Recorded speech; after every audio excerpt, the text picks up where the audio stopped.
넷플릭스에 들어가면 돼요. 거래가 될 만하지? 나 생각이 있으니까. 아, 그래? 김혜인이야?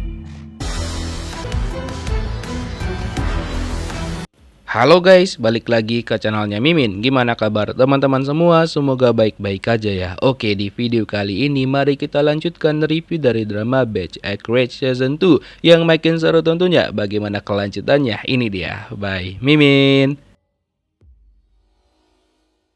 Oh iya, selain Lee Sarang ternyata ada satu orang lagi nih yang bakal bersekolah di Cheongdam sebagai anak baru yang bernama Cha Jinuk, di mana dia itu juga ternyata bakal berkenalan nantinya dengan Baek Jena. Nah, tapi belum diketahui sebenarnya niatnya itu baik ataupun tidak. Dan juga di internet itu beredar bahwa ada anjing hitam yang memberikan informasi ke publik tentang perceraian orang tuanya Jena dan juga tentang si Gundik.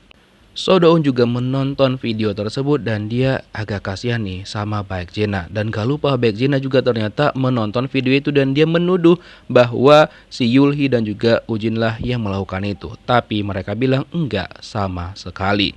Kemudian ternyata direktur baru di sekolah Cheongdam itu adalah pamannya So Do-eun. Katanya sama Do-eun dia bakal melindungi Do-eun sampai akhir dan kalau butuh bantuan tinggal bilang aja. Tapi ternyata itu hanya trik licik belakangnya aja. Karena setelah salaman sama Do-eun dan Do-eun pergi, dia langsung ngelap tangannya pakai tisu dan membuang tisu tersebut seakan-akan dia itu jijik.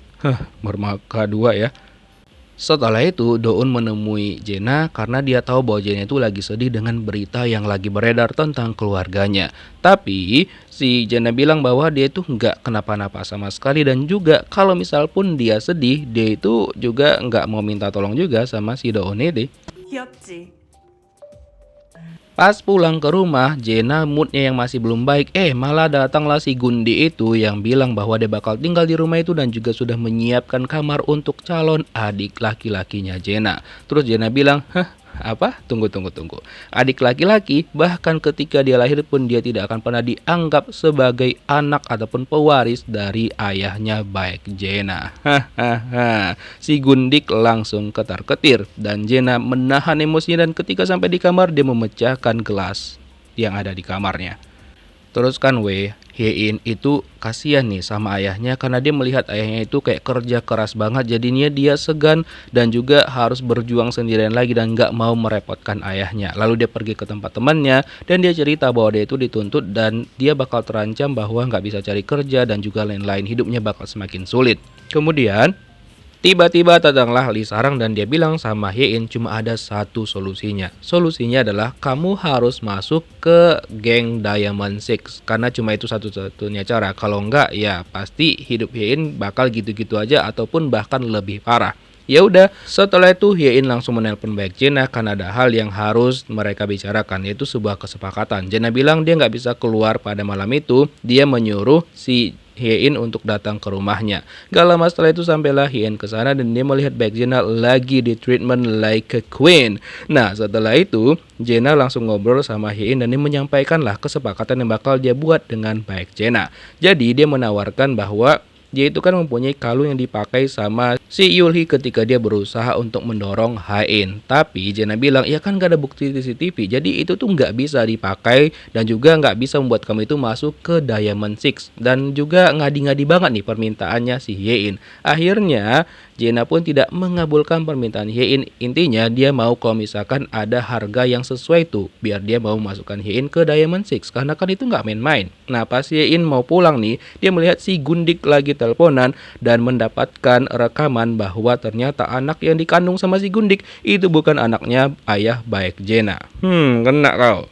Keesokan harinya di sekolah, Jena langsung dijumpain sama Hye-in untuk membuat kesepakatan lagi. Tapi malah datanglah si Jinuk dan mengatakan sama Baek Jena bahwa nanti mereka bakal ketemu lagi dan menyuruh Jena untuk dandan yang cantik. Karena para tetua nggak suka kalau misalkan dandan mereka itu menor. Nah Jena bilang tunggu, siapa nih cowok? Terus dia langsung pergi dan gak jadi tuh buat kesepakatan sama si Hye-in. Terus ternyata si Yulhee itu masih aja menggangguin Jena dan juga menanyakan kabar ibunya tentang keluarganya Jena dan juga segala macamnya. Jena memperingatkan Yulhee lagi, tenang, aku tuh nggak main-main dengan ucapanku yang kemarin. Dan dia juga tahu bahwa si Yulhi inilah yang berusaha menghilangkan nyawa Hain. Tapi si Yulhi bilang dia tahu kalau Hain itu masih koma di rumah sakit, so dituduh pun dia, toh Hain kan masih hidup gitu loh. Tapi Jenna bilang, tinggal tunggu waktu aja nanti, kau bakal kuhajar. Terus kan pada malam harinya Yein itu membuat rekaman itu biar semakin jelas nih suaranya. Pokoknya dia prepare banget sebelum memberikan bukti itu kepada Baek Jenna. Keesokan harinya diajak Baek Jenna untuk jumpa dan dia kasihlah 2 barang bukti. Yang pertama kalungnya si Yulhi, terserah mau dipakai Jenna ataupun enggak. Nah, yang kedua dia punya bukti yang bakal membuat Jenna mau membuat dia untuk bergabung dengan Diamond Six. Nah, ketika didengarkan sama Jenna, oke. Nah, kesepakatannya akhirnya dipenuhin sama Jenna dan dia pun tahu bagaimana caranya melawan si Gundik. Nah, pada malamnya Jenna disuruh jumpa sama ayahnya karena dia ternyata mau dinikahkan sama si Jinuk. Nah, nggak maulah Baek Jenna karena kan tanpa ada diskusi dulu sama dia dan dia pun kecewa dan juga marah banget sama ayahnya dia. Lalu Jenna langsung pergi dari sana dan Jinuk bilang, ntar aku coba ngomong sama Baek Jenna. Dan dia bilang sama Jenna, udah kita terima aja, nanti sisanya kita urus bersama gitu. Tapi Baek Jenna nggak mau langsung kerja sama orang yang baru aja dia kenal, bahkan baru 2 hari gitu.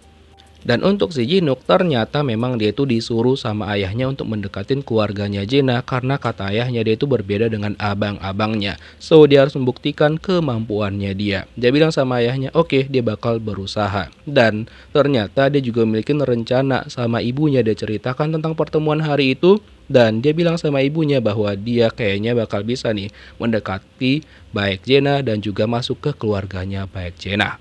Terus Yulhi protes sama direktur mereka, kenapa Baek Jenna belum dipanggil-panggil nih? Pokoknya kalau misalkan Jenna nggak dipanggil, dia bakal membuat Baek Jenna itu bakal dikeluarkan dari grup Diamond Six apapun yang terjadi, dia nggak peduli. Nah, tapi tanpa dia ketahui ternyata si direkturnya malah ngelapor kalau misalkan si Yulhi itu meminta Jenna untuk dipanggil komite kedisiplinan dan juga bakal dikeluarkan dari Diamond Six. Nah, keesokan harinya Jenna ketemu sama si direktur dan memberikan kesepakatan. Dia kasih tuh bukti kalungnya Yulhi bahwa Yulhi lah yang berusaha untuk menghilangkan nyawanya Hain. Dan Jenna juga menjanjikan kalau si direktur terus berpihak sama dia, maka ayahnya bakal terus-terusan mendanai si direktur ini. Jadinya oke, dia turutin Jenna dan dia suruh asistennya untuk menghapus semua penyelidikan atas nama Kim Hye-in.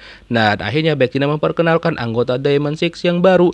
Ada 3 orang, yang pertama itu Lee Sarang, kemudian yang kedua adalah Cha Jinuk, dan yang ketiga itu adalah orang yang tak diduga-duga sama mereka. Terus dibilang sama si Yulhi, loh kan udah 6 orang, siapa nih satu lagi? Kata Jenna, So-deun bakal dikeluarkan dari Diamond Six karena belum membayar iuran tahunan. So, yang menggantikan posisi So-deun di Diamond Six adalah ya Kim Hye-in. Dan mereka itu semua kaget banget ketika Jenna memperkenalkan Kim Hye-in sebagai anggota baru Diamond Six. Karena mereka pasti bertanya-tanya, dari mana uang dari si Kim Hye-in ini?